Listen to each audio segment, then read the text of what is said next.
श्री गणेशाय नमः. श्री स्वामी समर्थ. नमस्कार मंडळी. अंगारकी संकष्टी चतुर्थी 2026. भीती, नैराश्य, संकटापासून मुक्तीसाठी पठण करा हा गणेश रक्षा मंत्र.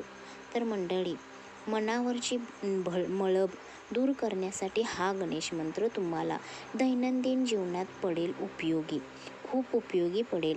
अंगारकीच्या मुहूर्तावर करा सुरुवात. या मंत्राची सुरुवात करा.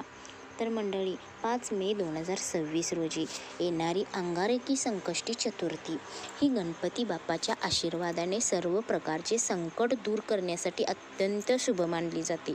या दिवशी बाप्पाची आराधना करताना गणेश रक्षा मंत्राचे पठण करणे विशेष महत्त्वाचे मानले जाते. तर मंडळी, जीवनात अनेकदा आपल्याला अज्ञात भीती वाटते किंवा महत्त्वाच्या कामात यश मिळेल की नाही याची चिंता सतावते. तर अशा वेळेस आपल्याला गणपती बाप्पाचा हा रक्षा मंत्र आपल्याला मानसिक बळ आणि रक्षण देईल. तर मंडळी, हा मंत्र तुमचा आत्मविश्वास वाढवेल. तर तो मंत्र कोणता आहे तो आपण पाहूया. मी तुम्हाला स्क्रीनवरती पण हा मंत्र देईन. तो मंत्र तुम्हाला म्हणायचा आहे. तर मंडळी, तो मंत्र तुम्हाला 108 वेळा म्हणायचा आहे किंवा तुम्हाला जितका वेळ जमेल तितका वेळ हा मंत्र म्हणायचा आहे. तर तो पाहूया आपल्या गणपती बाप्पाचा रक्षा मंत्र कोणता आहे. तर मंडळी, तो मंत्र आहे रक्ष रक्ष गणाध्यक्ष रक्ष त्रैलोक्य रक्षक भक्तानामय भय करता त्राता भव भवार्न वार्त. तर मंडळी, अशा प्रकारे हा मंत्र आहे. तो मी तुम्हाला स्क्रीनवर देणार आहे आणि त्या मंत्राचा अर्थ पण तुम्हाला जाणून घ्यायचा असेल तर त्या मंत्राचा अर्थ पण असा आहे की हे गणाध्यक्षा म्हणजेच गणेशा माझे रक्षण कर. हे त्रिलोकीच्या म्हणजे 3 लोकांच्या रक्षका माझे रक्षण कर. आपण भक्तांना अभय देणारे म्हणजे निर्भय करणारे आहात. तरी या संसाररूपी सागरातून, दुःखमय संसारातून माझे रक्षण करा. अशा त्या मंत्राचा अर्थ आहे.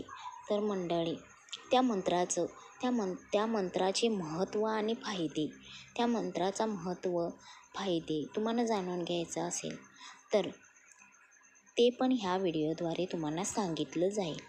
तर मंडळी, मंत्राचा फायदा म्हणजे त्या रक्षण आपल्याला कसं करतं तर वाईट शक्तीपासून आपले रक्षण करण्यासाठी हा मंत्र अत्यंत प्रभावी आहे.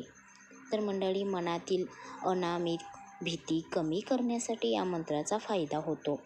तर मंडळी, परीक्षा, इंटरव्ह्यू किंवा कोणतेही महत्त्वाचे काम असेल त्याआधी वाटणारी भीती दूर करण्यासाठी या मंत्राचे तुम्ही पठण करा. या मंत्राचा जप तुम्ही मनातल्या मनात करा. तुम्ही हा मंत्र पाठ करून घ्या आणि तो मंत्र तुम्ही त्यावेळेस मनातल्या मनात कितीही वेळा, जोपर्यंत तुमचं काम, कितीही वेळा म्हणा, पण त्या मंत्राचं तुम्ही पठण करा. तुम्हाला तुमचा आत्मविश्वास वाढेल. तर मंडळी, तुम्हाला ह्या मंत्र पठण करण्याची तुम्हाला एक पद्धत सांगते. तर वाईट शक्तीपासून कायमस्वरूपी रक्षण हवे असेल तर रोज सकाळी 108 वेळा या मंत्राचा जप करावा. तुम्ही करावा 108 वेळा. ऑफिसमधील महत्त्वाची मीटिंग किंवा कोणतेही कठीण काम सुरू करण्यापूर्वी हा मंत्र मनातल्या मनात म्हटल्यास आत्मविश्वास वाढतो. तर मंडळी, हा मंत्र तुम्ही तुमच्या सोयीनुसार मनातल्या मनात जितक्या वेळा शक्य असेल तितक्या वेळा तुम्ही हा मंत्र म्हणा. ह्या मंत्राचा जप करा. तुमचं काम होणार का तर होणार. आपल्या गणपती बाप्पाचा तुमच्यावरती आशीर्वाद राहणार का तर राहणार. गणपती बाप्पा तुमचे रक्षण करणार का तर करणार. तर मंडळी, अशा प्रकारे हे आपल्या गणपती बाप्पाचा मंत्र आहे, रक्षा मंत्र आहे. तर तो तुम्ही या आपल्या अंगारकी संकष्टीच्या मुहूर्तावरती तुम्ही चालू करू शकता. तर मंडळी, माहिती कशी वाटली नक्की कमेंट्स करून सांगा. कमेंट्समध्ये श्री स्वामी समर्थ, गणपती बाप्पा मोरया, ओम गणपते नमः लिहायला विसरू नका. भेटू पुढच्या व्हिडिओमध्ये. धन्यवाद.